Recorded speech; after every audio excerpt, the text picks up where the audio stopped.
Alright, we got this aluminum radiator I ordered from this cool place in Australia. I'll show the specs in a second. And then I've got this Flexolite fan that is supposed to pull 3,000 CFMs through this. And it's got some cool, interesting blades. So it's a 16-inch fan, covers most of it. So we're gonna get this old radiator out.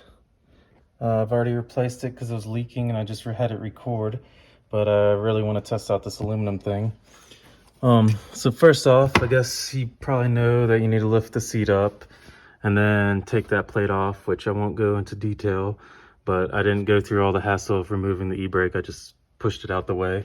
And to get to that, of course, you need to remove that panel that covers all those holes just to get to that kind of couple holding the back part. So first off, I did drain some of the coolant just from the main radiator, and then on the fan right now, and I didn't realize this the first time, but this piece comes off first of this fan shroud, and there's a 10mm bolt, you see the hole right there, that you take off first and then just kind of pull it off. Mine was flapping around one time, so it kind of got shredded by the fan at some point. So I had it held on with some metal wire. So take that off first. And then for the fan, there's the 4 little nuts holding on each little post. You can kind of see right there in there.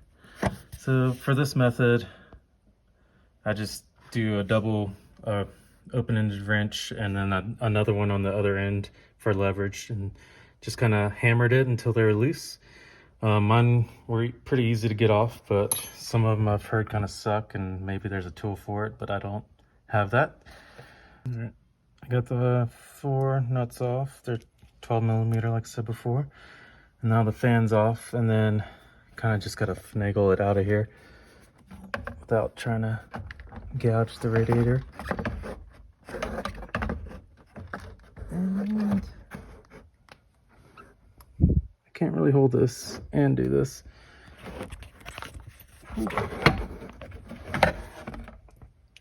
There.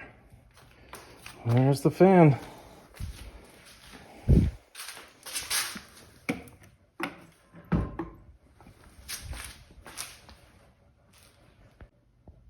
So now that the fan's out, we got to take the reservoir, take this hose off, and then this whole plastic fan shroud, which is held in with just 2 10mm.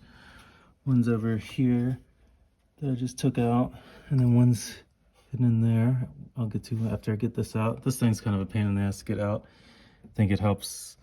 Well, I'll show you what happens, I guess, once I do it, but take this. I did take this off last time. It made it easier for finagling the radiator out of here, but we'll see what happens. So another thing is the hoses I used were some Gates belts that you can just get at O'Reilly's off the shelf. So these are 1.5-inch ports on both the bottom and top of the engine, but on the stock radiator the ports are smaller. So I ended up using a silicone tape and wrapped it around to make it thicker for that hose to kind of fit over it, and it worked really well because I drove it probably like 1,000 miles already. But on the new radiator, since I guess the 99 to 04 Hiace are different, it actually has a 1.5-inch inlet outlet, and so these hoses are going to work just great without any extra tape stuff. So that's a plus to upgrading to this radiator. Alright, so I did loosen this to get this out the way, and it does help with getting this stupid coolant reservoir out, as you can see. And you do have to unplug that one plug, which is the coolant level warning signal. So once you have that out, try and make sure it stays up so it doesn't spill. Then this little guy just kind of slides out somewhat. I don't remember. It's kind of annoying. There's a twist and turn. All right, hand is out. Now, got radiator ready to come out. So I'll have to undo that bottom hose, and then the transmission cooler lines. I'm gonna redo some of that, and we'll be on the way. All right, so there's a 12 nut on each side of the radiator at the bottom on each corner, and then at the very top middle there's this weird bracket and this gasket thing here, and the nut goes on there. Apparently, I guess somewhere back here you can get to this bracket, and there's another bolt to easily take it off, but I actually cut the edge right there because it was pissing me off, and I was like in a crunch, and I just wanted to get this thing out before. And so now that all those are loose, you can get most of this out. It's kind of a pain, but once I get it free, we'll show you how I can kind of finagle it out. All right, so everything's loose. So I pulled this bottom out like that, and that kind of loosens that, makes it easier to kind of come out. And we're gonna spend some time finagling to get this piece of shit out. Actually, it's not a piece of shit, it's a really nice radiator that they recoiled for me, and I'm grateful. So BRB. Also, before I guess pulling this all the way out, you do need to take this 10mm off, and then there's I think 3 other towards the bottom, and they all hold this transmission cooler that's bolted to the front side. I'll show you once I get it off, but it's kind of annoying because it's a lot easier to take that off right here instead of trying to pull it off with the radiator. Also, before we pull it up to get this, so there's some more, another 10mm bolt that we need to get to in there holding the transmission cooler. But before we can pull it forward, we need to take off that clamp for this secondary radiator. Move that off. That's to help drain it into the coolant box. And then let's see if we can get this clamp. Sorry for the shaky footage. There we go. Okay.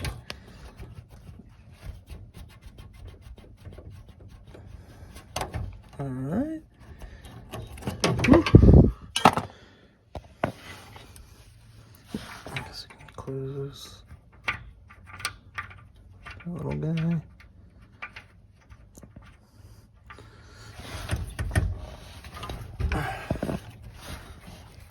Ooh. All right, sorry.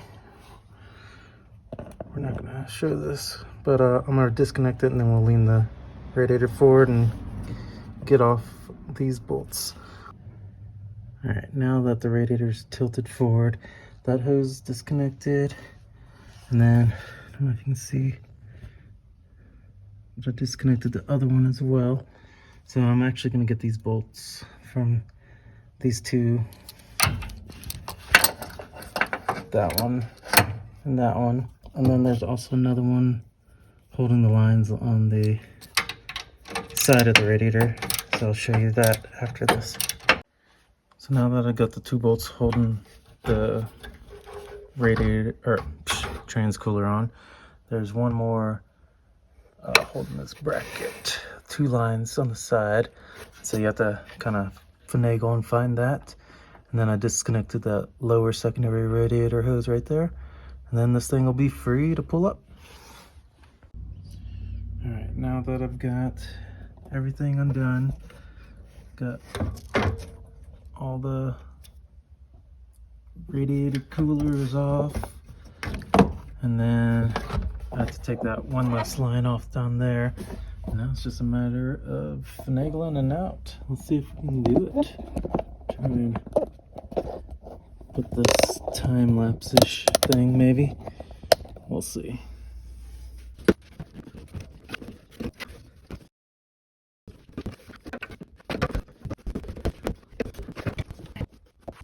that was kind of a pain. I forgot. So these are holding the transmission cooler. I forgot there was another one here, and then that was the other one with the lines. So if you remember that, should be good. All right, here's the comparison of the new aluminum radiator that I got compared to my old stock one that was Record. So first off, they do have the transmission line, which is nice. These are now 1.5 inch compared to the whatever stock is a little lower, which is why I had to use the silicone tape in order to use a 1.5 inch radiator hose like I have here, because on the block and I mean the upper and lower ports on the block are both 1.5 inch, which works out because now I don't have to use silicone tape because these ports work. So I will have to swap this thing over to have the top. And the other thing I noticed is, so this is where the stock mounting is here, and then that's where the bolt hole is there. So I'm going to figure something out different, maybe just a little piece of metal and to hold it. And then another thing probably noticed right off the bat is the secondary radiator ports. These are 1.4 inch, whatever millimeter that is. Then these are 1 inch, so a big difference. And so I have some 1.4 to 1 inch reducers that haven't arrived yet, but that's how I'm gonna connect it to the stock radiator. So there it is, the comparison. So that secondary is a little more turned, but won't really matter because that's the long straight one that goes towards the front. And that's it.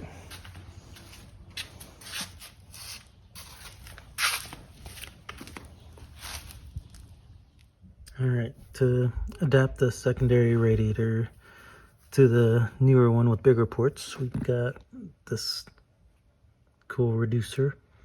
And so it is a 1 inch to 1.35 inch, or 25 to 35 millimeter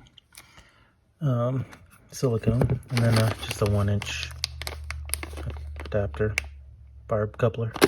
So that'll be for getting the secondary radiator. And then for the mounts on the bottom of the radiator, I took off the old bushings and just kind of made these little metal plates. And then on the new radiator, it is little 10 millimeter bolts. So it'll go through here and then attach to the radiator. And I'll see how that holds up. Whew, just finished getting it all together. Yep, there's the fan. So I made this little mounting bracket for this top. Just kind of did a machine screw and then using a part of the existing thing with the 10 millimeter to hold that. And then mounted this fan as usual. And then both of the aftermarket, or I guess off-the-shelf Gates hoses I got fit perfectly because they're both 1.5 inch. I'll post some numbers wherever later. The only thing that was kind of hard is just figuring out this coolant thing, so I kind of zip tied it to this hose for now to figure out later. And underneath in the secondary radiators, this is the part. Let's see. Oh yeah, my mounting bracket. So my OEM one tore, so I kind of made some shit with this rubber thing and these screw things. The other one worked out better with the OEM bracket. I don't know, we'll see if we can see it in a different angle. So there's the adapter from like 1.38 to 1 inch to go to the stock secondary radiator with the 1 inch hose. The other side, I need to cut that guy. I kind of missed with the fan thing. So I'll go to the other side. So I can get in there. That mounting bracket worked a lot better, so you can see. But this adapter hose did not work so well. See that kink in the 90 right there? So essentially that's gonna just cut off the flow to the secondary going back in. All right, so I replaced that hose with this 21517, which fits a lot better and it doesn't have a kink anymore. So I'm putting the secondary radiator back into play and see how it goes.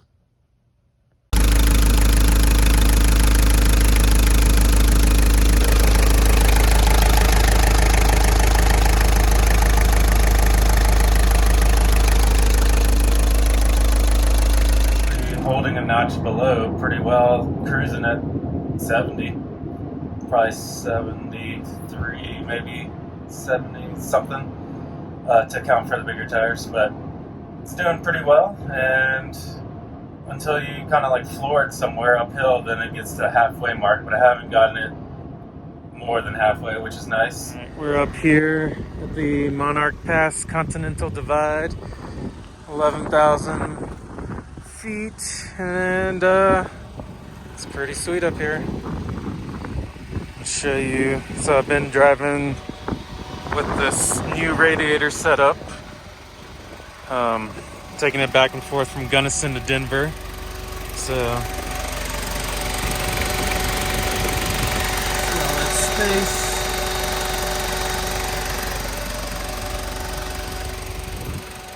So I figured talk to you about it up here. So I've taken it on a road trip to Michigan from Colorado so far. It's done pretty well on the highway, surprisingly, like 75 to 80 was a good cruising speed. It is a big brick, so the wind does go after it. When doing that mile per hour, I was getting like 18 miles per gallon. Normally I get 22-ish, doing anything like under 70. So it's been pretty good little all-wheel drive turbo diesel rig. I noticed the aluminum radiator definitely helps it keep cool.